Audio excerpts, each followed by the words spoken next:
Hello, everyone. Well, today I wanted to talk about when it's okay for a handicapper to forgive bad races.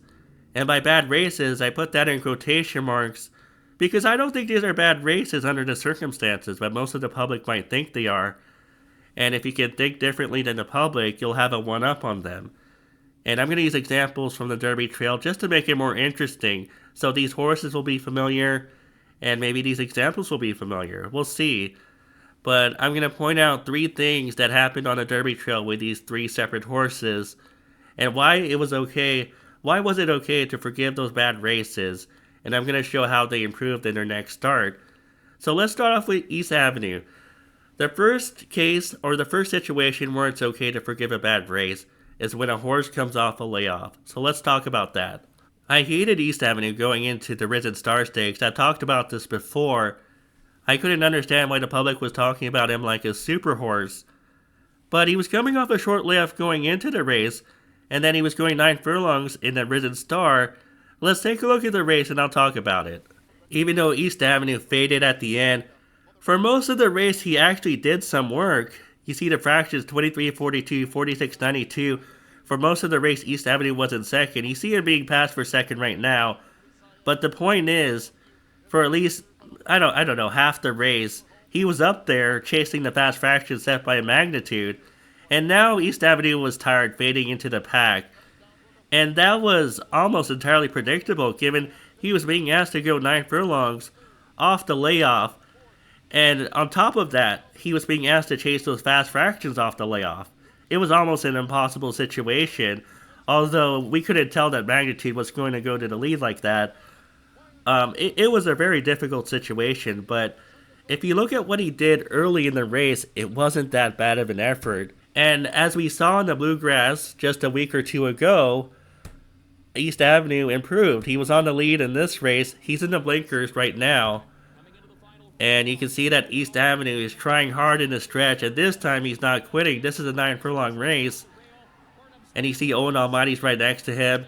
And there's River Thames and Burnham Square, the eventual winners on the outside. But East Avenue is trying hard, and he's not going to lose by much. He's second in the Bluegrass Stakes.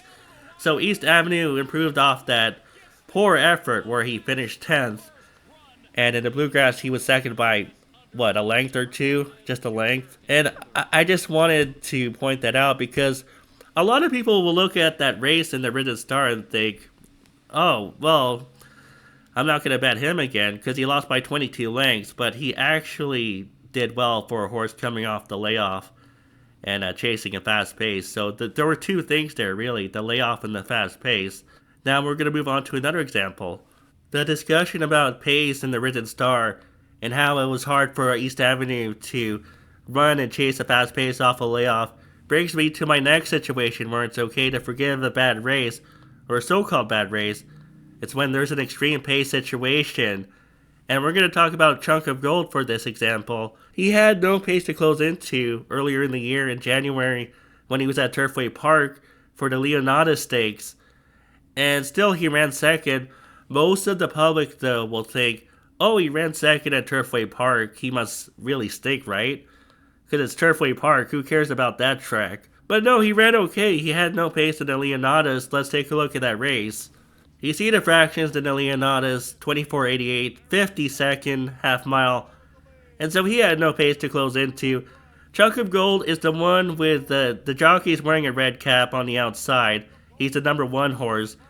And Baby Max had all the benefit of the slow pace. He wasn't on the lead, but he was right next to the leader. So he was right up there. And he was too far ahead by the time Chunk of Gold came along.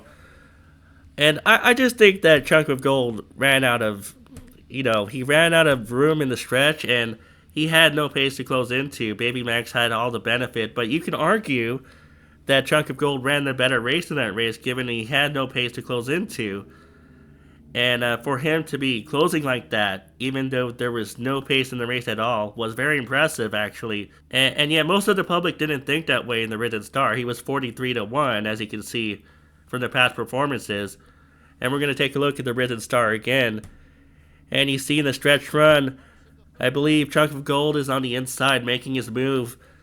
and he was coming. Nobody was going to catch Magnitude. Magnitude was too far gone, but Chunk of Gold was coming on the inside. He's going to catch Built at the last second, and I thought it was a good effort, although he did have pace to close into, as we talked about. If you look further in Chunk of Gold's record, he was also second in the Louisiana Derby, and in that one he was closer to the pace, so I think this is a sneaky good horse. And I just wanted to talk about the example of the extreme pace in the Leonatus, though, because when you have a 24-50 opening 2 fractions, you know it's a slow pace, and you know the closer will be disadvantaged. So if the closer loses that race, you can forgive it. You don't have to look at that second and think, oh, well, he must suck. No. Let's move on to our third situation where you can forgive a so-called bad race. If the horse has a bad trip beyond the pace issue, beyond the pace scenario, if the horse has a bad trip, maybe due to traffic issues or going wide on the turns, then you can forgive the race as a handicapper because obviously getting stuck in traffic is going to prevent the horse from running his best. And I think this is the easiest one for handicappers to understand, but I'm still going to go over it. Let's use one example from Publisher, who had traffic problems when he ran in the Southwest Stakes earlier in the year. Let's talk about that race as we watch it.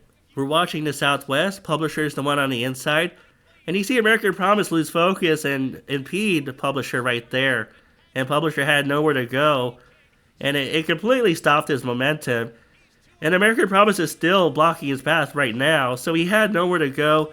The jockey completely quits on Publisher, and he was right to, because he had nothing to do at that point. The race was ending. And now we see in the Rebel Stakes, Publisher was in the middle of the pack, and he was trying to make a move, but he got squeezed in this race. He got squeezed by those 2 horses.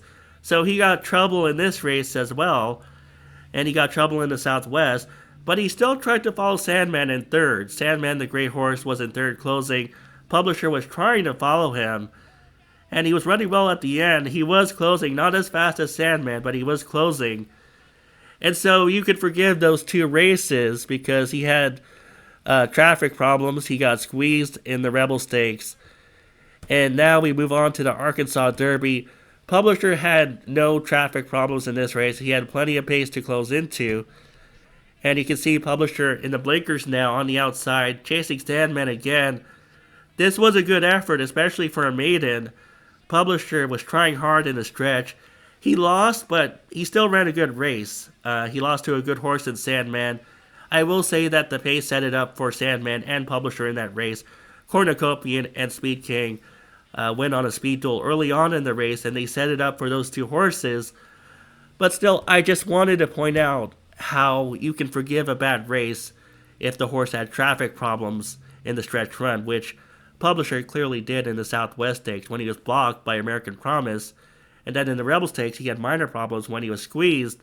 And then in the Arkansas Derby, he put it all together for a second place finish, which is impressive for a maiden in a grade 1. You can forgive a bad race as a handicapper in 3 different cases. You can forgive a bad race if the horse comes off the layoff. That's number 1.